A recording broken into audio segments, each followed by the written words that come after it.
에브라임 지파 가운데 여로보암이라고 하는 한 청년이 솔로몬의 눈에 들었어요.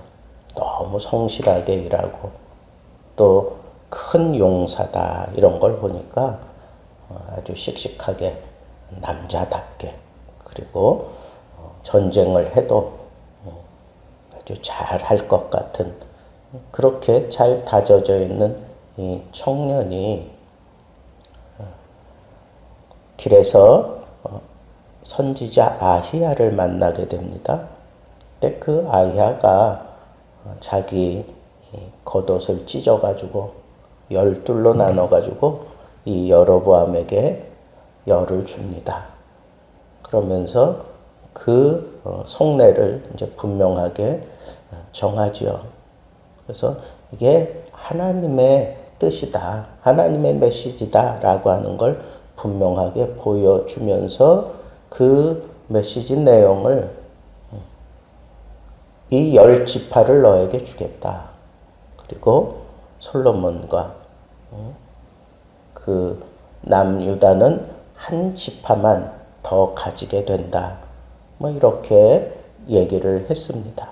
그리고 이 여로보암에게 또 당부의 말을 하지요. 다윗처럼 내 명령과 법도를 잘 지키면 다윗을 튼튼하게 한 것 같이 너에게도 그렇게 해 줄 것이다. 라고 하나님의 말씀을 그대로 이 아야 선지자에게 듣게 됩니다. 그런 사실이 이제 솔로몬 귀에 들어가니까 이 솔로몬은 이 여로보암을 죽이려고 해요. 그럴 수밖에 없잖아요. 그건 반란 행위를 하는 것과 마찬가지니까. 그래서 이 여로보암이 도망을 가죠.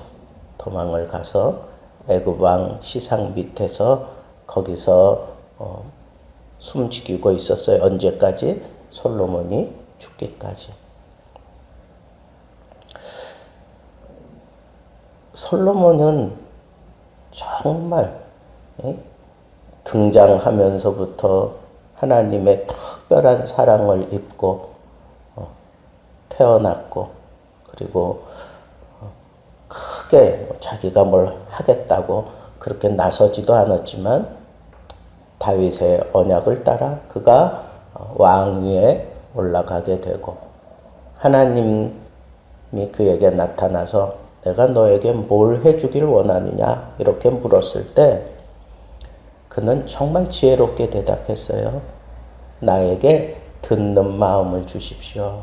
그래서 백성들이 나에게 하는 그 모든 요구를 내가 들을 수 있기를 원합니다. 그냥 백성들의 정보를 알아채는 정도가 아니라 그 속내를 다 통찰할 수 있는 그런 마음을 나에게 주십시오. 그래서 백성들이 원하는 게 뭔지 백성들을 아주 시원하게 해주는 그런 왕으로 내가 정치를 하겠습니다 하는 그런 요구를 하나님 앞에 했을 때 하나님이 너무 흡족해 하셨어요. 그래서 그에게 그 듣는 마음도 주셨을 뿐 아니라 그리고 그에게 지혜도 주시고 그리고 부귀 영화를 누리고 그리고 장수하는 복도 하나님께서 이 솔로몬에게 주셨습니다. 그래서 그가 그 지혜를 사용하면서 나라가 아주 튼실해졌어요.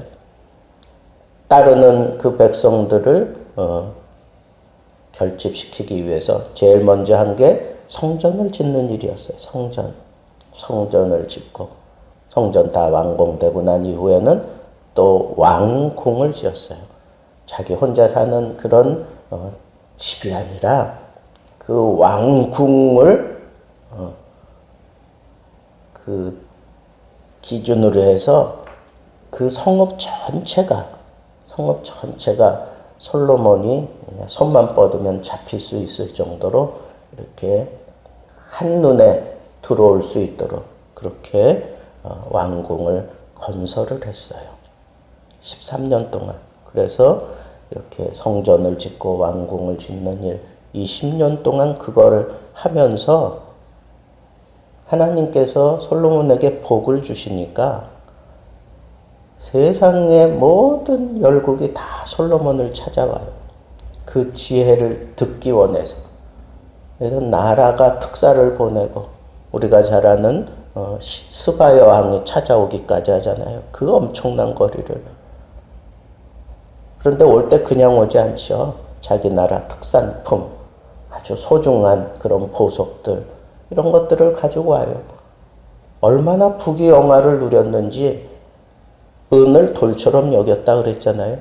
그리고 모든 왕궁에서 쓰는 그 모든 그릇들은 다 금이에요. 금으로 다 씌워가지고. 성전에만 있어도 될 만한 그런 금으로 완전히 왕궁까지 치장해놓고 살아갈 정도로 솔로몬 사방팔달 무역도, 그리고 경제도, 그리고 교육도, 그리고 모든 나라들과의 이 관계를 아주 튼실하게 이루어가고 있었어요. 근데 결정적으로 솔로몬이 잘못한 게 뭐예요? 자기의 막강해지는 군사력과 그리고 이 엄청난 부를 그는 컨트롤할 수 없는 지경에 이르렀어요. 그리고 그가 나라와 나라의 그 관계를 튼튼하게 하려고 이방 나라 여인들, 그 공주들 다 받아준 거예요. 그래서 엄청난 그런 여인들을 데리고 살았어요. 그죠? 오늘 성경에 나타난 것만 봐도 1000명을 데리고 살았다고. 근데 그게 다 나라와 나라 사이의 어떤 그 협약을 위해서. 그래서 그 나라가 대대적으로 나가서 전쟁 해보지도 않고 이렇게 부귀영화를 누리는 나라로 아주 급부상했죠. 근데 그걸 컨트롤 못했어. 그 컨트롤 못한 것은 교만해지고, 그리고 허영이 생기고 사치스러운 생활을 하고, 다 그거는 그냥 한번 일어나면 그 다음에 그냥 자동적으로 따르는 것들이에요. 그러니까 왜 이렇게 컨트롤하지 못하게 됐는가? 저는 여러 차례 반복하면서 강조했어요. 하나님 제일 중심으로 살지 않았어요. 하나님 제일 중심의 그런 생활이 느슨해지고 그리고 흔들리다 보니까 여인들이 그 왕궁에 다 자기 신들을 가지고 와서 거기서 제단을 쌓기까지 하는 그런 지경에 이르도록 솔로몬이 그걸 다 허용했어요. 그거 허용했어. 그거 컨트롤할 만큼 그런 정신도 쓰지 못했어요. 그러니까 솔로몬 그 왕궁에서 여기 별 신들이 다 등장하죠. 그 지역, 근동 지역에서 유명한 신들은 다 여기 들어와 있어요. 그런데 하나님께서 경고하신 대로 그를 징계하셨어요. 그래서 우리가 어제는 아람이라고 하는 나라가, 그리고 하닷이 일어나서 또 솔로몬을 평생에 괴롭게 하는 그런 일들을 우리가 살펴보고 정말 서글픈 일이 여기서 일어났어요. 외부에서만 그런 적들이 생긴 게 아니라 이 내부에 적이 생겼어요. 이스라엘 백성 가운데 그것도 요셉 지파, 그 에브라임 지파의 이 여로보암이 사실은 솔로몬을 적대하고 싶어서 그런 것도 아니잖아요. 하나님이 하신 일이잖아요. 하나님이 하신 일이에요. 솔로몬이 지금 이런 지경에까지 이르러서 하나님께서 이 나라를 이렇게 찢어 놓는다는 거예요. 여러분, 솔로몬이 이 말년에 무슨 생각을 가지고 살았을까요? 그가 전도서를 쓰고 잠언을 쓰고, 여러분, 전도서는 헛되고 헛되다. 끝까지 그 얘기가 나오잖아요. 그죠? 헛되고 헛되다. 내가 누려보니까 다 헛되더라. 그래서 마지막 결론이 뭐예요? 하나님을 경외하는 거, 이거 외에는 다 헛되다. 하나님을 경외하고 하나님을 사랑하고 하나님의 말씀을 따라 사는 거 외에는 다 헛된 것뿐이다. 내가 누려보니까 그렇더라. 그러면서 그 귀한 메시지 하나 분명하게 심어주었잖아요.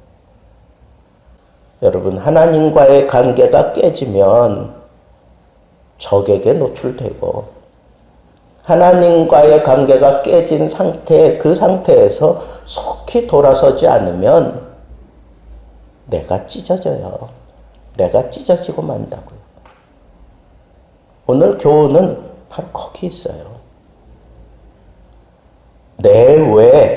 내외적으로 고립되고 찢어지고, 겉으로는 뭐 여전히 휘황찬란해요. 겉으로는 먹을 것도 많고, 겉으로는 누릴 것도 많고, 즐길 것도 많고, 겉으로는 세상 사람들이 막 부러워하면서 그냥 어찌할 바를 몰라 할 만한 그러한 광경이 내 앞에 펼쳐지지만, 정작 나는 서글프다니까.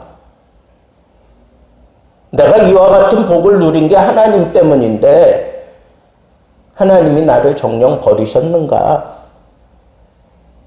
얼마나 고민스러웠으면 그가 전도서를 썼겠어요. 잠언만 있는 게 아니잖아요. 전도서를 썼다고. 여러분, 우리 인생은 잠언에서 그치면 좋겠어요. 인생 말년까지 정말 하나님을 경외하는 것이 참 지식의 근본이다. 그를 경외하는 것이 정말 우리 인생의 본분이다. 이 메시지만 전하다가 천국 가면 좋겠어요. 내가 잘 먹고 못 살고 상관없어. 내가 영광을 누리든지 아니면 아주 빈하게 살든지 그것도 상관없어요. 내가 평안하게 살았든지 안전하게 살았든지 아니면 참 쫓기면서 힘들게 살았든지 그것도 상관없어요. 내 인생 마지막 호흡 하나님이 거두어 가시기 직전에 여호와를 경외하는 것이, 여호와를 경외하는 것이, 이 말씀하는 거, 이게 우리 진정한 소망이 되어야 되지 않겠어요? 성경을 들여다보면서 경외라고 하는 단어를 한번 다 수집해 보세요.